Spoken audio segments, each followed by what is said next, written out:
Hey everyone, it is Ray with Crazy Calling. Thank you for joining me again, where we're doing some angel tree with me. I hope this is helpful to you. If it is not, let me know what would be. If it is, let me know what you would like to see more of. Thank you to those of you who have given me encouragement and also who have PM'd me or called me or emailed me for help. I'm here as much as I can be here for you. I am not a TSAMM expert.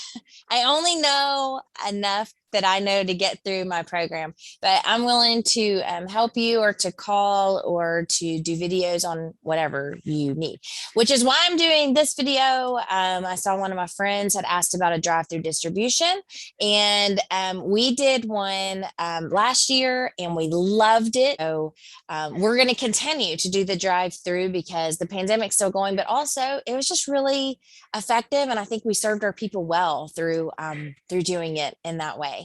So especially if they have kids, they don't have to get a babysitter, or drag them inside with them. And so anyway, I've loved it, and I just want to share that with you. Okay, so I'm just going to show you the things that I have, and then we'll move on from there. So these are my bag tags, and I'm going to show you how I do that. It's probably hard to see. These are bright neon, maybe neon green, maybe neon yellow. Like it's so bright that I don't even know if it's in a color family. Maybe green. So we put these on our red bags, our red garbage bags, because they look less garbage baggy. And we put 2 of these on a page, and this comes right off the floor tag, print off, just like that with the shield, so I don't have to do it. And these are on double sticker paper. So I do 2 per sheet, and I like my tags just to be big. So even though it doesn't have like a lot of information on there, plus that's where we'll write, if they have 2 bags, we'll write 1 of 2 or 1 of 3. And then our consecutive bags are done in a different color. And that way they know if they write 1 of 2 or 1 of 3, they're not grabbing 3 green bags, and it keeps the confusion down. So if there's continuous colors, they get one of these bags that just has the number that we write on it. In the warehouse, will write their code and then put 2 of 3, 3 of 3, however many. And so those are what I use for that. And I'll show you in just a second how I print those out, if that will be helpful. And then these are let me show you this one first.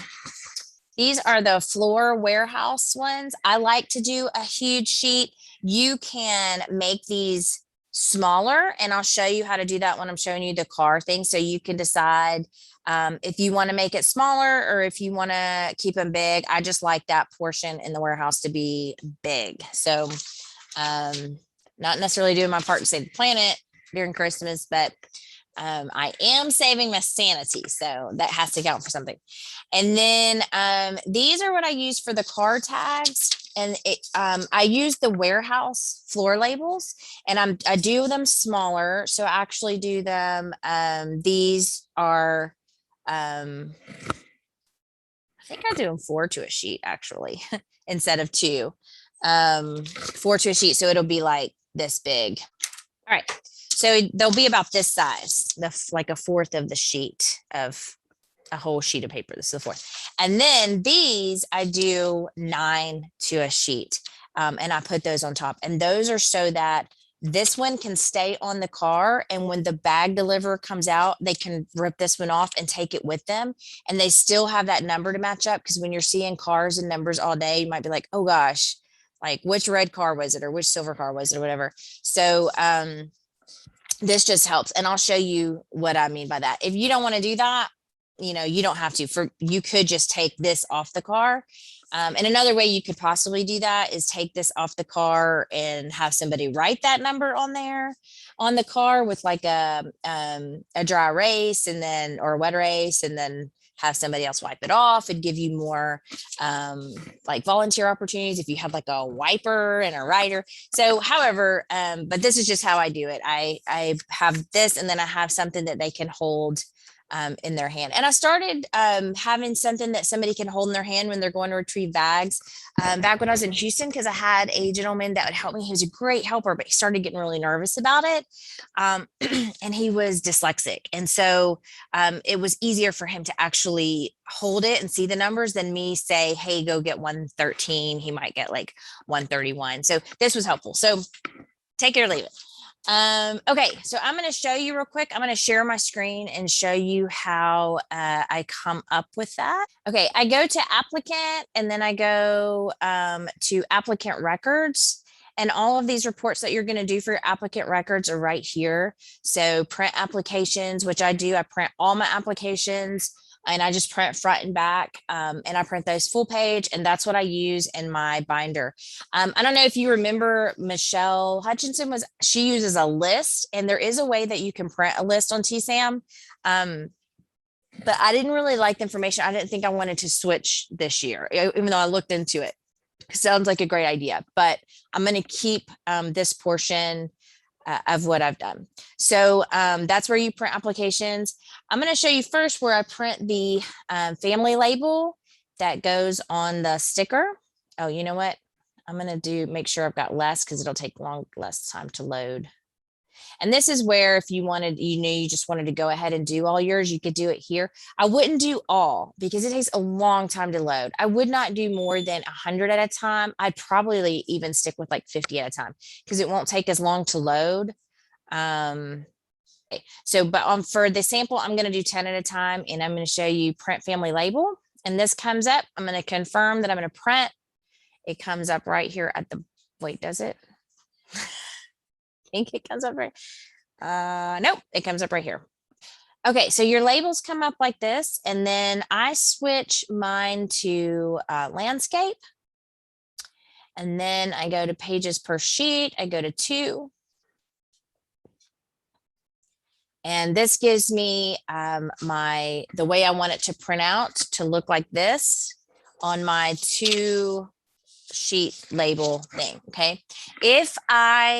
If you wanted to do more, you certainly can. If you want to do like the 4 labels, if you don't use big labels for your bags, then that's fine. So then I just print that off, and that's how I do my bag labels. And they're so simple. I run them right through my printer right here at the machine, and I can show you which labels I use. I get them from Amazon. So that I can get those bright. I want those bright colors. For the warehouse labels, I go to print warehouse labels, confirm print. And then I want to make sure that it's on landscape if it's not already. And then I go to my margins and I put minimize because I want all of that on one like this. I want it to all come up on one like that. And then these are my warehouse labels. And so these are what I usually put them on the floor. This year I'm trying something new. I'm trying boxes, which is kind of a little bit pricey, but I think it's going to help us maintain our space because we have a small space. So we'll see. And then we'll be able to like keep them and wrap them up or whatever. So this is how I print these that I use in the warehouse. On the box or on the floor. If you put them on the floor, I definitely suggest document protectors. It gets a little crazy. So, okay. That's it for that. Okay, then I print, I go to print warehouse labels. And this is for my car labels, but I use the warehouse labels for my regular size car labels and for my minis that I attach on there for the bag handlers. Okay. So what I'm going to do here is go to, it's the same thing in applicant records. And my layout for this one is going to be portrait. And then I'm going to go to more settings and do pages per sheet. And I'm going to do 4. So this is what my car labels look like. I cut those in four. And so like I know some people have said they use Post-its or they use window markers or like my friend Clara, she uses painter's tape. I think all are good options. This is just what I do. Post-it notes would definitely not work in West Texas because we are kind of windy. And if you wanted to use a combination of this and the painter's tape, to if you have mine only have to go around a certain little way. So if you wanted to use this in combination with painter's tape, if yours had to go like a longer way, that would be fine. I just put these in the windshield wiper. And then what I do everything the same way for the minis, except I make this 9. So when they come out, I can attach the 9 to their respective, and that's where I get the thing that looks like this. I do attach this to the right side of it, and that way, if you have somebody that's older helping you, or somebody with bad eyesight, that's at your front table and they can't see very well, they can see these big numbers better in order to be able to put them on the car. And so that's why I do that. And then they can just rip that one off. And that's it for that. So I'm going to tell you also that if somebody has a bike, we didn't do this last year. Last year, I used the system that I had always used when I wasn't doing a drive-through, and I have a bike tag on the bike, and then I have a matching bike tag on the bag that we hole punch, and it goes on to the zip tie, so that when they go out, they see that they have a bike, and they tell them drive around and give them this bike tag. And I'll color coordinate those. So like the first hour is, green, and the second hours, so that they know which bikes to pull up to the line next, right? So they can say, okay, go get me the green tags in order or whatever. So anyway, that's how we do the bikes. Okay. But this year I'm going to write on here instead of put it on the bag. It's just one less step. I'm going to write it on here, bike and what the bike code is. And so when they go around to the bike door, because we have a side door, and then you go further around. And if you don't need a bike, you just pass it by. But if you're getting a bike, then you pull up to that door and they will see the tag is on the car, and they'll be able to pull it off and say, so we'll write it in the right color, and they'll see that on there when they go around to the bike door. So they'll be able to pull it off and say, okay, 113A get a bike for 113A, and they'll find the blue tag that goes with that. And then they'll be able to go off. If they don't get a bike, after the bag deliverer brings out the bag, then they will take this off the car. And when they go around, the bike people know just to wave them on, because they don't see a little thing on their car. I'm thinking that's going to be really helpful, because the bike tags, it wasn't that it was bad. I think that this is just, and it's one less thing that we have to like print off and then go attach to the bag. We can just, when we print these off, and we can sit with the book and write them on here.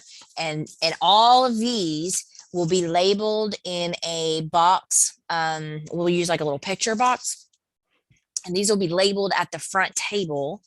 And those are, when the car comes in, we'll check their ID, and this is what we'll go with that. Okay.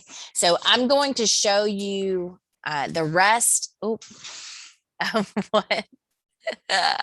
I'm going to show you the rest of the drive-through. I'm going to record some stuff and then put that through. When people come to our drive-through, our core building is in the middle of a lot that goes around like this. So it's actually just like a drive-through restaurant. When they come in, we have a back door that they'll drive to, and then there's a side door that if they get a bike, they'll go through there. Once they come into the front part of the lot, there will be a table at the front, a greeting table, which will have 1 to 5 volunteers at. There'll be one person that sits at the table, and then there will be 2 to 4 that go to the car and get their ID. paper that we gave them at their registration, and they will check that to their ID, and they'll check their email, their confirmation email, which can be on the phone or if they've printed it out. If they have their ID, but they don't have their paper, they're like, oh, I forgot to bring it. That's okay. We can take their ID, we can take it to the front table, check the book that will have an alphabetical order. We print off the alphabetical order report. We'll take that. We'll be able to find their angel tree code from there, and then give them their, and then we'll just ask them how many is in their family, and we will mark it the food box color, and then we will go ahead and put that on their car.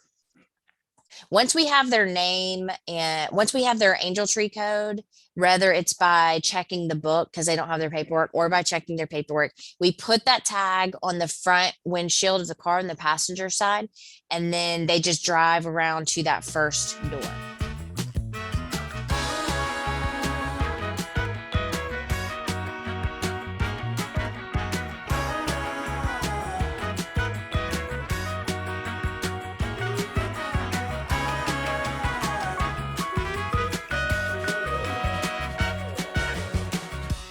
When they get around to the first door, there are food boxes on one side and there are bags on the other. So the bag person will come up and take off the label like this. They'll leave this one on the car. They'll rip this one off, and they will take this to the bag checker at the door. The bag checker will call for this number, and then the people that are pulling the bags will bring the bag to the bag checker. No bags go out without going through the bag checker. The bag checker will be at the door. They will check this number to the bag number. Okay. So they'll have one on the bag and they'll have one here. Okay. They will check it and make sure it's correct. Then the bag deliverer will check this number to this number just to make sure they've got the right one. If they have a bike, they'll leave this on. If they don't have a bike, they will take the label off and they'll go ahead and put the bag in the car. Meanwhile, while they're doing that, the food box person will come up and get their food box color, which we have at the front table. I'm sorry, I forgot to mention that because we do food boxes and we do them by size of family. So whatever size family they have a card. And those are just pieces of paper that we cut that match that color. They have that card, and they will take that card and give it to the food box side. The food box runners will go get the coordinating food bag at that time, because we keep our boxes from year to year, so we move them over to bags. And then they will bring the bag to the car. And so both things are being delivered at the same time, the food box and the bag, and they'll get that.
Have a bike, they drive around to the bike side.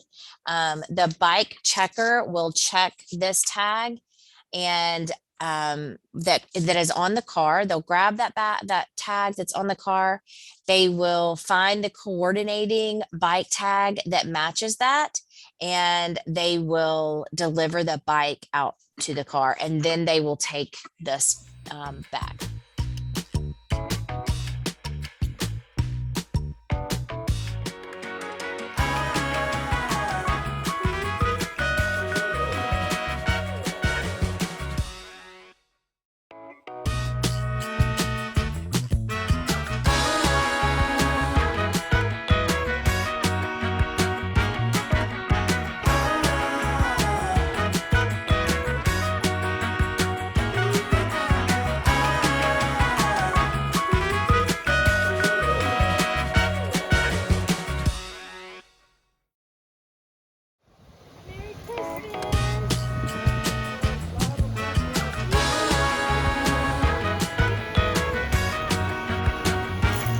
Christmas. Have a blessed day.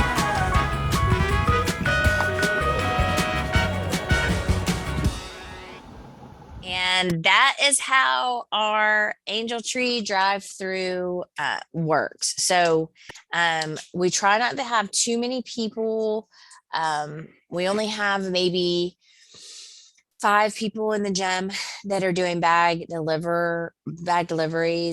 We don't want to have too many people at one spot. So you can have people, like we'll have people this year on breaking down the boxes, because we're not putting the boxes in their car. We're going to keep them. So once those boxes are gone, we can have people that are breaking down and going ahead and getting those on pallets. Also, we do emergency families at the end for families that didn't know they were going to need anything. So if they've called the last few days, we go ahead and get their age and sex for their children. And we have a few people that are making those family bags, and we don't separate all those. We just give them a little note and says, hey, here's this family. They have an 8-year-old male, a 7-year-old female, and a 6-year-old female. That's my world. And they put, 2 or 3 things in for each one. And then close it up, and we put just their name on the bag, and that goes on the emergency wall. So we have some volunteers doing that. We definitely try not to have too many volunteers. It's a good balance, right? You have to have like enough to kind of run outside, but not too many. Also, we do get walkie-talkies or radio, 2-way radios, whatever you professionals call them. I still call them walkie-talkies. For when I was in the backyard playing G.I. Joe. So you have like walkie-talkies, and then so everybody at least at the stations, one person has them. And then and I will show you the brand of some of the stuff that I've gotten, or I'll attach it below so you know what to look for. But anyway, that is our drive-through. I was gonna wait and do the drive-through video when we actually did our drive-through, and then when I saw that question, I'm like, people are planning this now, and if if anybody's out there that this is helping at all, they need that information now, not once my drive-through's going, y'all's drive-through's going too. So anyway, let me know. Anyway, if you want to see the rest of my Angel Tree with Me videos, then please subscribe. Also, I've done some other ones. I've done my drive-through registration. I've done a side-by-side on TSAMM, allocations, printing. So if any of those would be helpful to you, feel free to check them out. Make sure you subscribe and hit the bell so you know when they're coming in, because sometimes on Facebook doesn't like you putting stuff that's going to have you leave Facebook. So in the algorithm, sometimes it just doesn't show up. So, all right, that's all I've got. I hope that it's helpful. Let's see. That's all I've got. I hope y'all are having a great season and a Merry Christmas. And don't forget, enjoy this crazy calling. See you next time.